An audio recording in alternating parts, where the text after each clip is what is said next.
मैं हूं आबिद हुसैन शेख, आपका खैर मकदम कर्नाटक एक्सप्रेस में। सबसे पहले नजर आज की हेडलाइंस पर।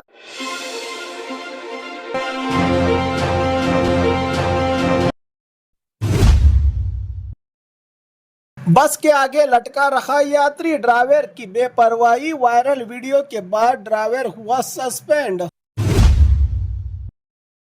एसएसएलसी पीयूसी के आंसर शीट अब ऑनलाइन चेक, एजुकेशन डिपार्टमेंट के प्लान से उठा बड़ा सवाल।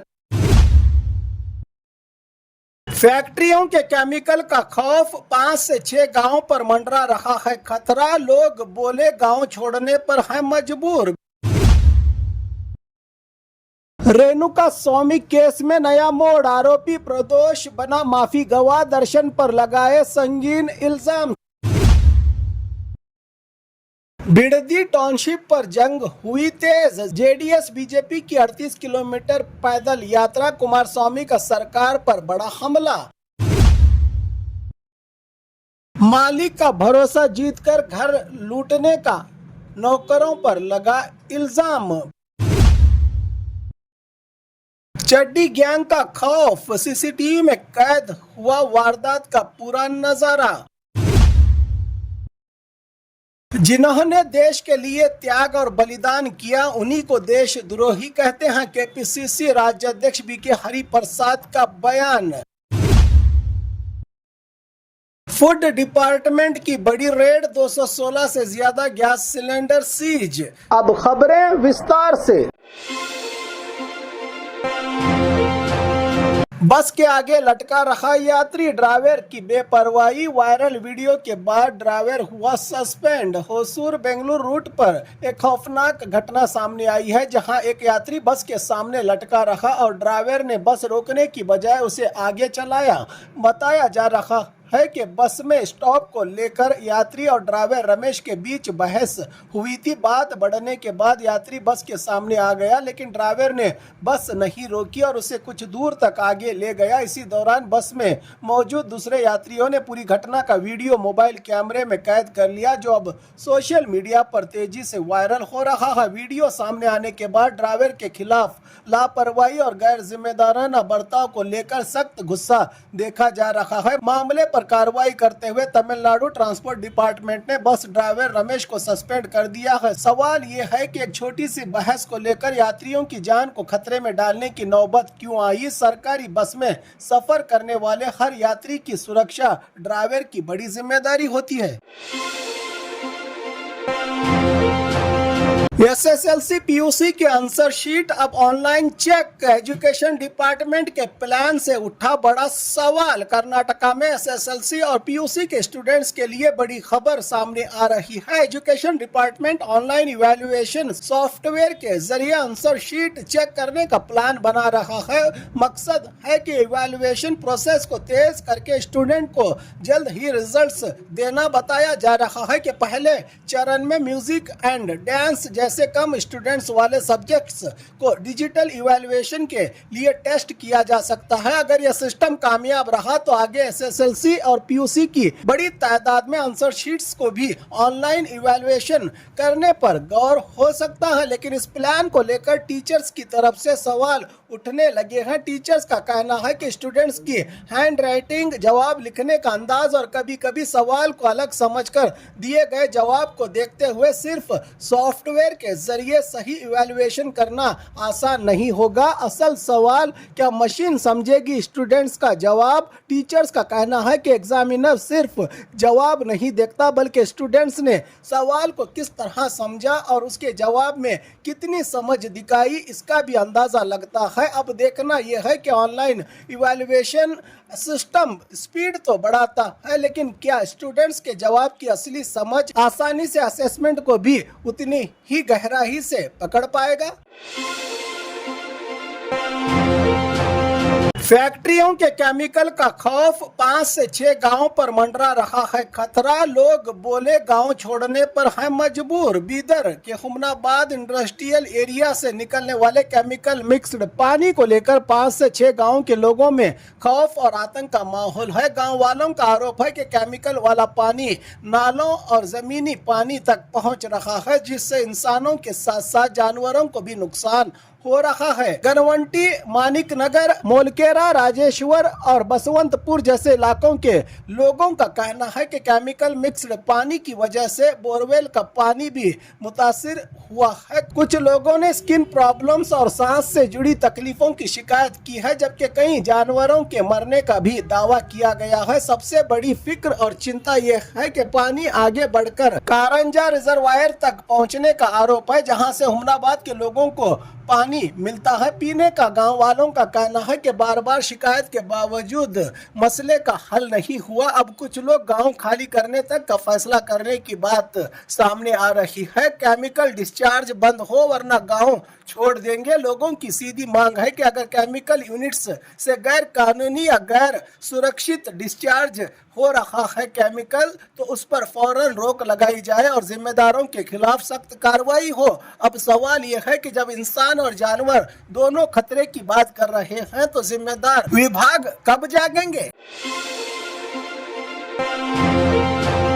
रेणुका स्वामी केस में नया मोड़, आरोपी प्रदोष बना माफी गवाह, दर्शन पर लगाए संगीन इल्जाम। चित्रदुर्ग मर्डर केस में एक बार फिर बड़ा मोड़ सामने आया है। केस के आरोपी नंबर 14 प्रदोष ने माफी गवाह बनने की अपील कोर्ट में दी है और अपनी एप्लीकेशन में घटना से जुड़े कई संजीदा दावे किए हैं। प्रदोष के मुताबिक रेणुका स्वामी को मारने का फैसला पहले ही किया जा चुका था। उसने दावा किया कि उसने मारपीट रोकने की कोशिश की, लेकिन उसकी बात नहीं सुनी गई। उसने सिगरेट से जलाकर उस पर अत्याचार करने और दर्शन पर भी मारपीट में शामिल होने का गंभीर आरोप लगाया है। प्रदोष ने यह भी दावा किया है कि उसे केस में मदद करने के लिए दबाव बनाया गया था और उसके मुताबिक दर्शन ने खुद को नुकसान पहुंचाने की धमकी भी दी थी। अपनी अपील में प्रदोष ने कहा है कि वो केस से जुड़ी मालूमात कोर्ट के सामने रखना चाहता है और उसे माफी दी जाए,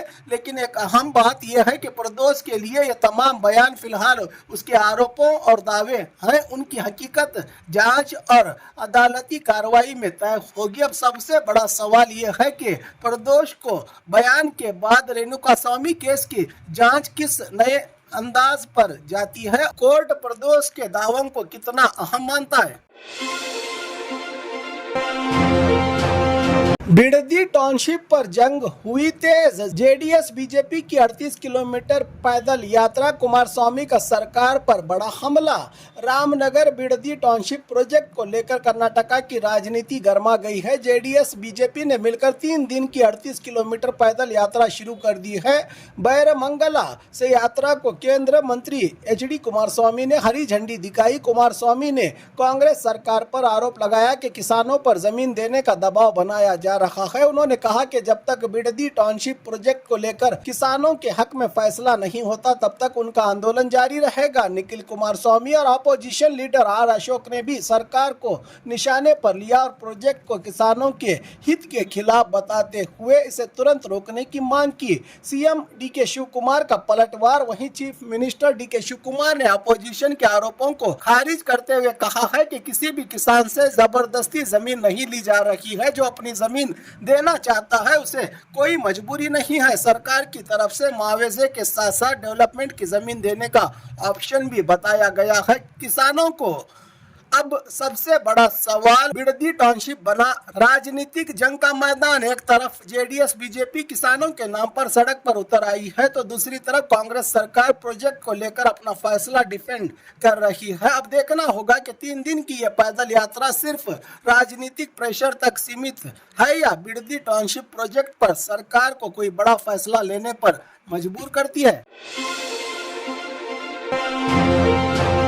मालिक का भरोसा जीतकर घर लूटने का नौकरों पर लगा इल्जाम। बेंगलुरु के होसकोटे में एक बंगले में चोरी का हैरत अंगेज मामला सामने आया है। रिपोर्ट्स के मुताबिक घर में काम करने वाले एक नेपाली कपल्स पर ही चोरी का आरोप लगा है। बताया जा रहा है कि दोनों ने पहले मालिक का भरोसा जीता और बाद में मौका देखकर घर से कीमती सामान और जरूरी डॉक्यूमेंट्स लेकर फरार हो गए। घर में लगे सीसीटीवी कैमरा में उनकी हरकतें रिकॉर्ड हो गई है। चोरी का पता चलने के बाद घर के मालिक ने सीसीटीवी डीवीआर की फुटेज खंगाली, जिसमें व्यक्ति की मूवमेंट सामने आई है। विक्टिम के मुताबिक घर से पासपोर्ट जैसे अहम डॉक्यूमेंट्स भी गायब हैं। सीसीटीवी बना सबसे बड़ा सुराग। अब पुलिस सीसीटीवी फुटेज और दूसरे सबूतों की बुनियाद पर मामले की जांच कर रही है। घर के मालिक का भरोसा जीतकर चोरी करने के इस मामले में घरेलू नौकरों की वेरिफिकेशन और सिक्योरिटी को लेकर भी सवाल खड़े कर दिए हैं। अब पुलिस की जांच में ही यह सामने आएगा कि चोरी की इस वारदात में असल कौन कौन शामिल था और कितना सामान गायब हुआ है। चड्डी गैंग का खौफ, सीसीटीवी में कैद हुआ वारदात का पूरा नजारा। बेंगलुरु का बाहरी इलाका आनेकल के कुंबारन हल्ली में देर रात चड्डी गैंग की दस्तक से दहशत का माहौल है। इलाके में प्राइवेट लेआउट में चंद्रशेखर और रम्या रेड्डी के घर को निशाना बनाने की कोशिश की गई। चड्डी गैंग की ओर से सीसीटीवी में नजर आ रहा है कि 5 के आसपास बदमाश चेहरा ढककर आए थे। कुछ लोग बाहर खड़े होकर नजर रख रहे थे, जबकि बाकी बदमाश घर के गेट को तोड़ने की कोशिश कर रहे थे। इसी दौरान घर में मौजूद महिला को आवाज का एहसास हुआ। महिला के जोर से चीखने पर बदमाश मौके से फरार हो गए। घटना की जानकारी मिलते ही जिगनी पुलिस मौके पर पहुंची और सीसीटीवी फुटेज अपने कब्जे में लेकर जांच शुरू कर दी है। पुलिस ने गैंग को पकड़ने के लिए तलाश तेज कर दी है। इस घटना के बाद आसपास के इलाके के लोगों में भी खौफ का माहौल है। खास बात यह है कि सीसीटीवी फुटेज ने बदमाशों की प्लानिंग और उनके हरकतों का पूरा राज खोल दिया है। अब देखना यह है कि पुलिस इस गैंग तक कब पहुंचती है। जिन्होंने देश के लिए त्याग और बलिदान किया उन्हीं को देशद्रोही कहते हैं। केपीसीसी राज्याध्यक्ष बीके हरिप्रसाद का बयान। बेंगलुरु में कांग्रेस की तरफ से क्विट इंडिया मूवमेंट डे को याद करते हुए आयोजित एक प्रोग्राम में कांग्रेस के सीनियर नेता केपीसीसी राज्याध्यक्ष बीके हरिप्रसाद ने बीजेपी और आरएसएस पर तीखा हमला बोला। हरिप्रसाद ने कहा कि देश की आज़ादी के लिए महात्मा गांधी, जवाहरलाल नेहरू, इंदिरा गांधी और राजीव गांधी जैसे नेताओं ने त्याग और बलिदान दिया, लेकिन आज उन्हीं लोगों को देशद्रोही कहने की कोशिश की जा रही है। उन्होंने आरएसएस और बीजेपी की विचारधारा पर सवाल उठाते हुए कहा कि देशभक्ति और धर्म के नाम पर राजनीति अलग चीजें हैं। उन्होंने सावरकर के इतिहास और उनके विचारों का भी जिक्र किया इस मौके पर और बीजेपी आरएसएस से आजादी के आंदोलन में उनकी भूमिका पर भी सवाल किया। हरिप्रसाद ने कहा कि वो गांधी, नेहरू और सरोजिनी नायडू के विचारों वाले हिंदू धर्म को मानते हैं, न कि हिंदुत्व की राजनीति को। क्विट इंडिया मूवमेंट का जिक्र करते हुए हरिप्रसाद ने बीजेपी आरएसएस की आजादी के संघर्ष में भूमिका पर भी सवाल उठाए। साथ ही उन्होंने युवा पीढ़ी से देश के इतिहास और आजादी के संघर्ष को समझने की अपील की। आखिर में उन्होंने कहा कि आज का भारत समानता, संविधान और लोकतंत्र की बुनियाद पर खड़ा है और इस विरासत को बचाना हर नागरिक की जिम्मेदारी। प्रोग्राम में राज्य भर से आए कांग्रेस के वरिष्ठ नेता, खुद सीएम डीके शिव कुमार भी रहे मौजूद। फूड डिपार्टमेंट की बड़ी रेड, 216 से ज्यादा गैस सिलेंडर सीज।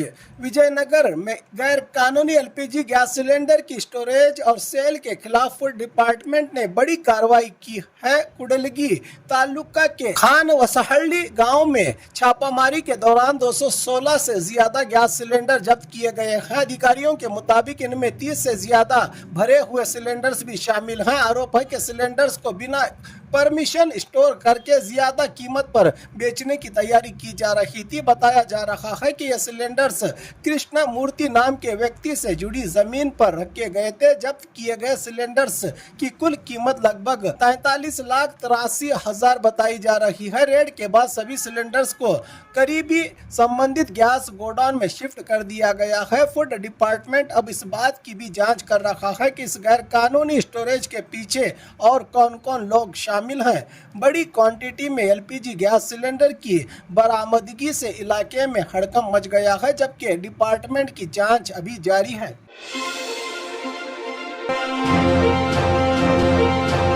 और खबरों के लिए देखते रहिए कर्नाटक एक्सप्रेस।